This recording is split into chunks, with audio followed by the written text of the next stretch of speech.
हमको भी याद आ रहा है जब हम एकदम नए नए आए थे तो हमें तो यहाँ का कुछ भी पता नहीं था, कुछ भी मतलब कुछ भी नहीं। हम सीधा आ गए थे, सीधा बाबा मिलन 30 नवंबर 2003 घर गए और घर से वापस आ गए 15 दिसंबर 2003 हॉस्पिटल ज्वाइन किया। और जब आ रहे थे ऊपर, एक भाई हमारे साथ थे, नागपुर के एक समर्पित भाई है, प्रेम भाई।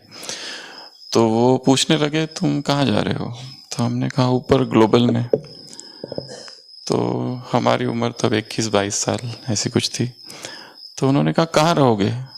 हमने सोचा, हमने अभी पूछा ही नहीं किसी से रहना कहाँ है, पर सोचा था जब फर्स्ट टाइम जब बाबा मिलन किया था फर्स्ट एंट्री, तो जाते जाते वो शंकर मठ दिखा था। हमने सोचा वहाँ रह लेंगे, अगर ये लोगों ने कुछ रहने का दिया नहीं तो उस मठ में रहेंगे ज़रूर। तो वो भाई ने पूछा अच्छा तो तुम्हारा सामान किधर है? तो सामान तो हमारे पास था ही नहीं, बस एक पॉलीथीन थी और जिसमें कुर्ता पैजामा दिया था वो शांतिवन के सामने से। तो उन्होंने कहा, हमने कहा ये है बस। तो फिर तो तुम वहाँ क्या करोगे एज अ, मैंने कहा डॉक्टर। तो उन्होंने कहा अच्छा, तो तुम्हारे जूते वगैरह नहीं है? तो मैंने कहा चप्पल है बस। और चप्पल भी टूटी हुई।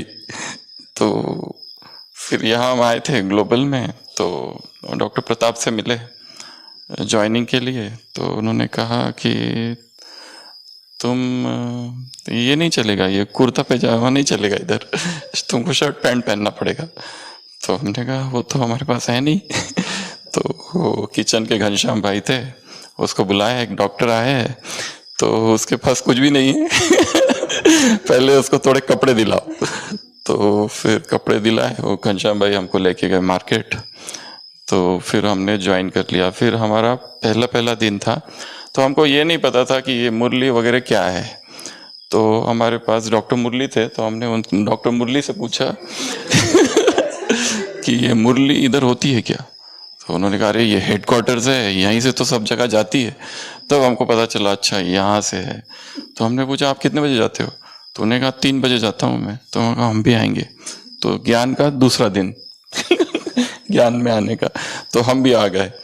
तो आए और फिर सोफा पे बैठ गए ओम शांति भवन में, पर देखा कुछ लोग सामने बैठे हैं, डॉक्टर श्रीमंत, ये सुशील भाई, वो मुन्ना भाई, तो ये लोग सामने बैठे थे। हमने कहा उनके बाजू में जाके बैठते हैं, तो उनके बाजू में जाके बैठ गए।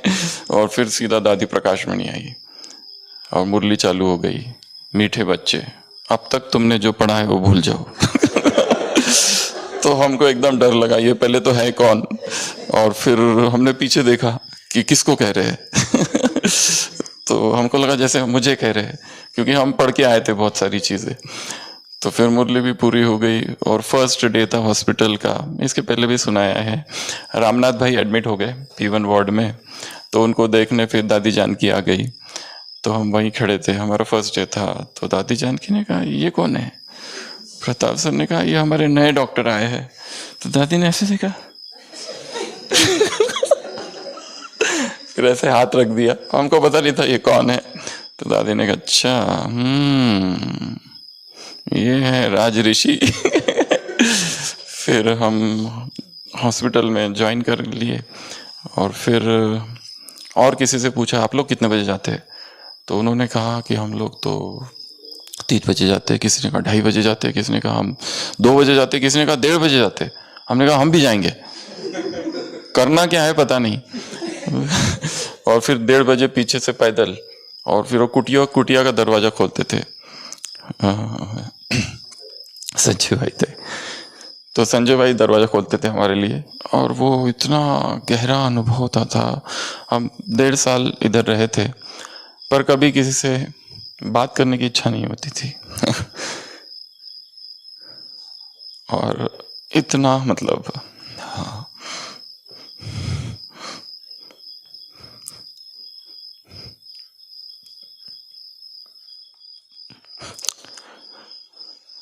बहुत नशा रहता था, बहुत ज्यादा नशा।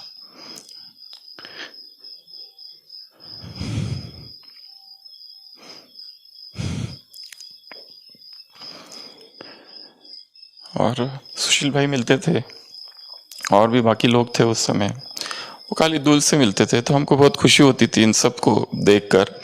पर हमको ऐसा लगता था ये लोग बहुत बहुत ऊंचे लोग हैं, तो हम बात न करने का कारण ये था कि हमको लगता था हम बहुत कैसे बात करें इनसे मतलब ये लोग इतने समय से हैं यहाँ पर, और इतना हमको ये था खुशी और ये नशा मधुबन का, पर बताने से डरते थे।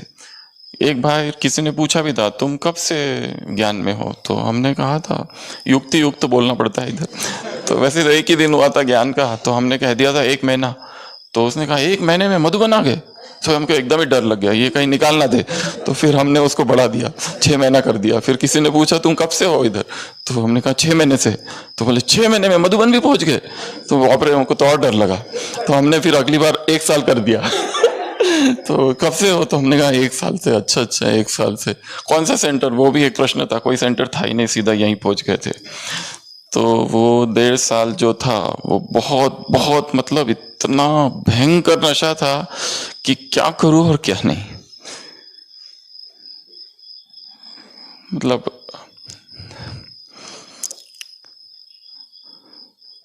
नींद ही नहीं थी, 1 बजे उठ जाते थे और फिर इंतजार करते थे कि 1:30 ये लोग साथ में जाए और वो बाबा की कुटिया से ऐसी लाइट आती थी जबरदस्त कि क्या बताए किसको और कैसे बताए, और कैसे बताओ किसको कि मैं अभी अभी आया हूँ, कि लोगों को लगता था हम बहुत पुराने हैं। पर ये सारा ज्ञान हमारे लिए नया था, और जब हम आए थे तो इतनी में उनको ये थी इच्छा की है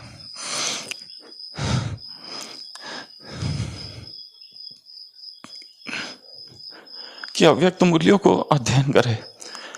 तो हमारे पास पैसे नहीं थे पर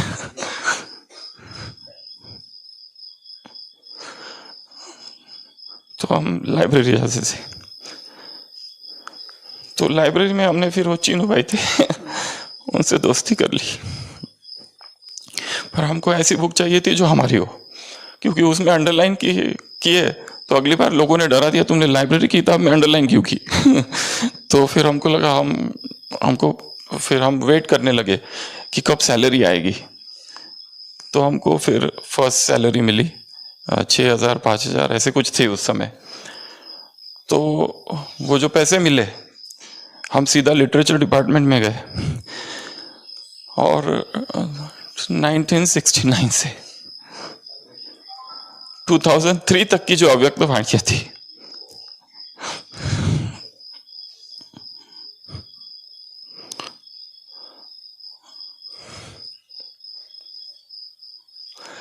वो सारी की सारी खरीद ली, और फिर वो सारी ली।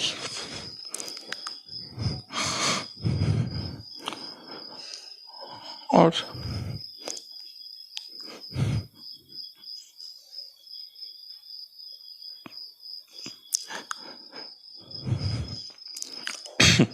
सबसे बड़ा दुख ये था कि हमको बहुत लेट हो गया है, क्योंकि ये सब लोग बहुत आगे चले गए, और हमारी मतलब जो परिचय मिला या भगवान मिले बहुत लेट मिले। तो हमको याद है हम बाहर ट्रांसपोर्ट में खड़े थे, वो पूरी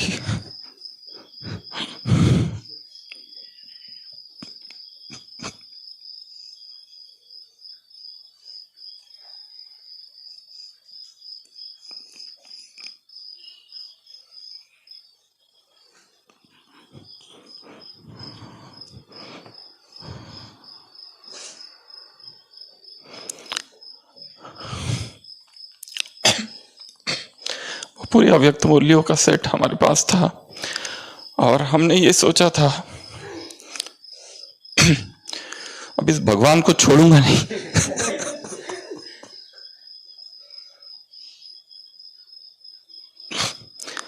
और फिर वो बस आई, बस में बैठ के कमरे में गए, और कमरे में गए वो सारी अव्यक्त मूल्य खोली और रखी।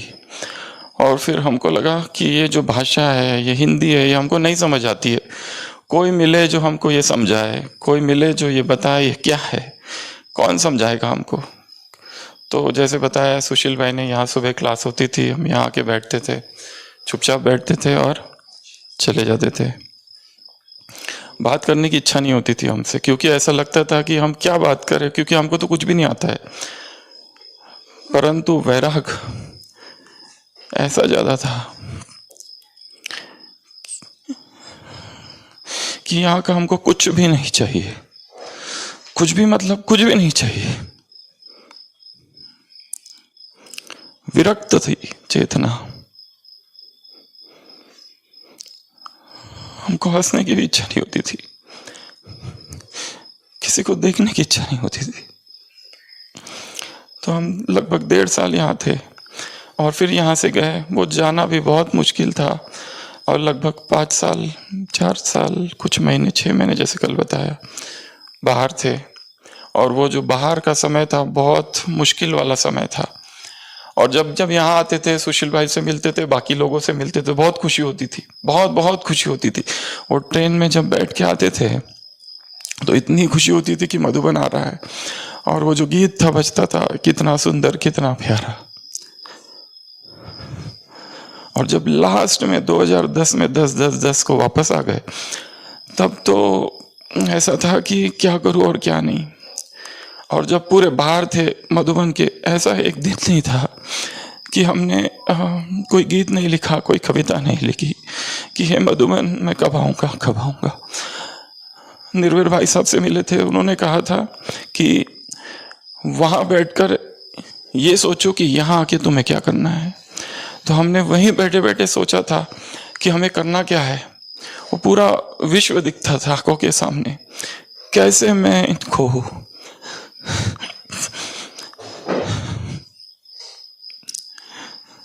वो दूध जो मैंने पाया है। फिर यहाँ आए 2010, 2015, 2011, 2012, 2013 चुप ही रहे। छोटे लाल भाई जी थे, वो कहते थे क्लास कराओ। तो हमको इतना डर लगता था ये क्लास वगैरह से, बहुत ज़्यादा डर। हमने उनको कई महीने तक टालते रहे, फिर भी वो कहते थे आज करा लो। हम उनसे कहते थे पेट में दर्द है थोड़ा कि आज नहीं करा सकते, वैसे वैसे वैसे। और फिर छोटे लाल भाई एक बार चले गए थे कहीं, तो उनकी जगह फिर लोकम बाबा राम भाई थे। तो बाबा राम भाई ने पकड़ लिया एक दिन। तो एक डॉक्टर बहन आई थी ओपीडी में, तो उन्होंने उस बाबा राम भाई जी को कहा कि इनको बोलो एक बार।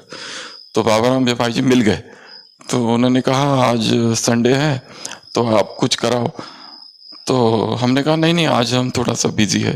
तो उन्होंने कहा नहीं नहीं कराओ, बहुत हो गया। तो तो तो हमने कहा ठीक है देखते हैं। तो फिर वो फंस गए एकदम। और फिर वो फर्स्ट संडे था, आई थिंक तारीख 13 अप्रैल 2013।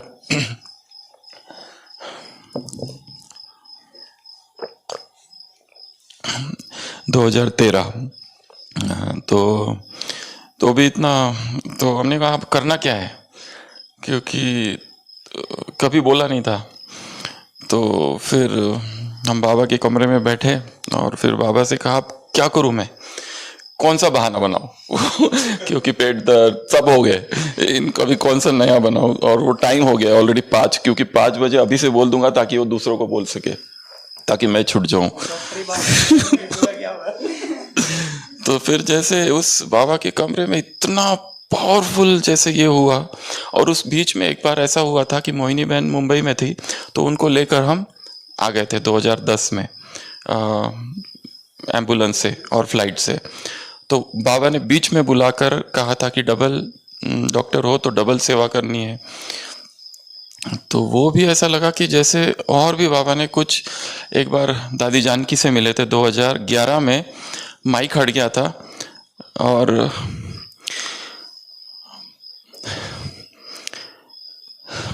बाबा ने दादी के बारे में पूछा हमसे। फिर हमने दादी के बारे में बताया और बताना जब पूरा हो गया तो माइक हटा दिया गया और फिर दादी भी चली गई और फिर हम थे और बाबा थे।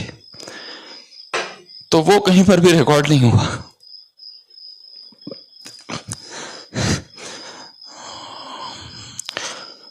और ये बात शायद हमने आज तक कभी बताई नहीं,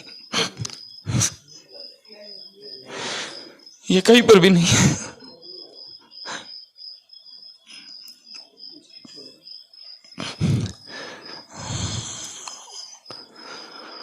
और बाबा कुछ और बोल रहे थे, पूछ रहे थे दादी, तो हमने कहा दादी अभी ठीक है, दादी की तबीयत, और माइक कट गया। दादी भी बैठ गई, वो भाई भी चला गया, और बाबा ऐसे इधर उधर देख रहे थे।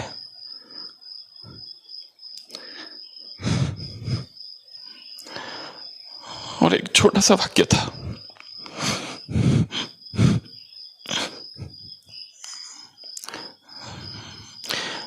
बाबा ने नीचे देखा और फिर ऊपर देखा,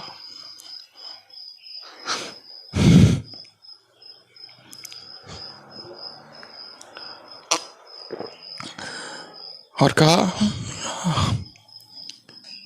बस ब्राह्मणों को जगाओ।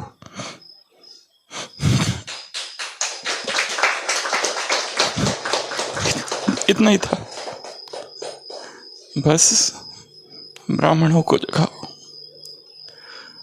और वो कह दिया, और हम एकदम से, और फिर वो भाई आ गए, सब आ गए, सब आ गए एकदम, और इतनी भीड़ हो गई वहां पर, और हट गया, फिर मना हम भी दूर हो गए।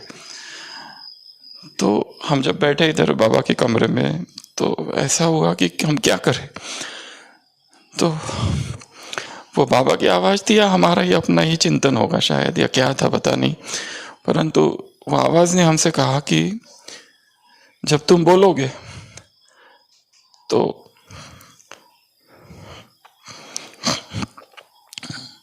मेरी आवाज़ तुम्हारी आवाज़ के साथ जुड़ जाएगी, इसलिए घबराओ मत। और तब से ये एक सिलसिला चालू हुआ। फिर छोटेलाल भाई जी आ गए, और मुझे छोटेलाल भाई की एक बात इतनी विशेष लगती है, उनके हमने अनुभव पढ़े हैं, बुक्स में पढ़े हैं, मम्मा के साथ के। वो इतने सीनियर है हमसे, पर हमको लगता है इतने बड़े व्यक्ति हमसे कहते हैं, जबकि क्लास कराओ तो हमको ऐसे अंदर से होने लगता है कि मतलब ये क्या है, ये कैसा है, मतलब ये, मतलब हम उनसे इतना चुप रह के दूर से उनसे सीखते हैं। वो जब भी हमसे कहते हैं, हम केवल एक शब्द में कहते हैं जी भाई जी, पर अंदर से ऐसा लगता है कि इतना बड़ा व्यक्ति हमसे ये कह रहा है, हम कैसे रिस्पॉन्ड करें, कुछ बोलते ही नहीं आता है, सिर्फ हाँ कह देते बस और चुप हो जाते। तो यहाँ पर जो भी है, मतलब चाहे चंद्रशेखर भाई, जो भी जितने भी भाइयों से हम मिले यहाँ पर, वो जब भी हम आए, सुशील भाई से ही जब भी हम मिलते थे, वो 2 मिनट की मुलाकात होती थी बस, पर वो इतनी खुशी वाली मुलाकात होती थी। 2003 की जब भी, वो एक अलग ही मुलाकात होती थी। वो हमको इतने सारे सामान दे जाते थे 1 मिनट में कि तो आप फरिश्ते हो, आप चल रहे हो, अरे वाह फरिश्ते से मुलाकात हो गई, अरे वाह पता नहीं क्या हो गया, आज फरिश्ते मिल गए। मतलब ऐसे बोल देते थे कुछ, तो एकदम ऐसा पूरा छक्का लगा देते थे। तो इतनी खुशी होती थी। तो जब भी आते थे यहाँ पर, और नीचे मंगेश भाई थे, उनके कमरे में मिलते थे। कभी कमरा बेड, दोनों बेड ऑक्यूपाई होते थे, हम नीचे सो जाते थे, हमको नीचे सोने में बहुत अच्छा लगता था। तो कभी मंगेश भाई होते थे, तो एक बार एक ट्रांसपोर्ट के भाई आ गए, तो उनका कुर्ता लटका था, हमको लगा हमारा है, हम उनका पहन ली और चले गए, हमको क्या पता। तो वो आके ढूंढ रहा है अपना कुर्ता, फिर किसी ने बताया तुमने किसका कुर्ता पहन लिया। तो हमको लगा अरे बाप रे ये क्या कर दिया। फिर शॉल थी हमारे पास, तो एक ही शॉल चला रहे थे 2-3 महीनों, कितने साल, 1 साल से, क्योंकि हम थोड़ा मतलब थोड़ा उस हालत में थे। क्या कहेंगे उसको, संपन्न, ये ऐसे कपड़े और ये सब चीजें हमारे पास नहीं रहती थी। तो वो हमारी शॉल थी, तो हमने धोई नहीं थी कितने महीनों से, वैसी ही थी वो। तो वो भाई आया ऐसे से करने लगा। बोले सीधा हम नीचे गिर गए परम धाम से, तुम्हारी शॉल को ये करके। तो हमको बहुत बुरा लगा, अरे ये शॉल खरीदनी चाहिए। फिर हम सोचते थे कोई तो आके सौगात दे दे, कोई शॉल दे देगा कोई, पर कभी नहीं दिया तब। फिर थोड़े से फिर हम वापस गए, और फिर उधर संघर्षमय जीवन रहा पूरा। हर चीज में संघर्ष था, हर चीज में संघर्ष, छोटी छोटी बातों में संघर्ष, वो कपड़े धोना और वो सब कुछ, मतलब लोगों के साथ रहना। तो वो एक बहुत थी, पर एक ही लगन थी, इतनी प्यास थी, ऐसी प्यास थी कि क्या करूं और क्या नहीं। जब यहाँ आऊं तो मुझे कुछ तो यहाँ मैं लेके आऊंगा, मतलब एक जैसे तूफान हूं ऐसा लगता था। और यहाँ से जब गया तो मैं नहीं जा रहा हूँ। जब यहाँ से गए थे, मधुबन से बाहर जब जा रहे थे, ट्रेन में बैठे थे, तो ऐसा लग रहा था कि मैं यज्ञ हूं, जो मेरी सेवा करेगा वो मेरी सेवा नहीं करेगा, वो यज्ञ की सेवा करेगा। जो मेरे मार्ग में अति विघ्न बनेगा वो मेरे मार्ग का विघ्न नहीं होगा, वो यज्ञ का विघ्न होगा। तो उसी संकल्प से गए कि मैं यज्ञ हूं, और जब आए वापस तो ऐसे आए थे कि मैं तूफान हूं, ऐसे बम हूं, जैसे गिरूंगा, और वो गिरने को बहुत टाइम लगा पर गिरूंगा जरूर। पर ऐसे विचार, ऐसे संकल्प, ऐसी किसी को भी नहीं छोड़ूंगा। जो प्यार मेरे अंदर है, जब तक इस संसार की एक एक आत्मा में ऐसा जटा नहीं गाड़ दूंगा, रुकूंगा नहीं। तो ये सारे संकल्प थे, ये आज का अचानक का पाठ हो गया। ओम शांति।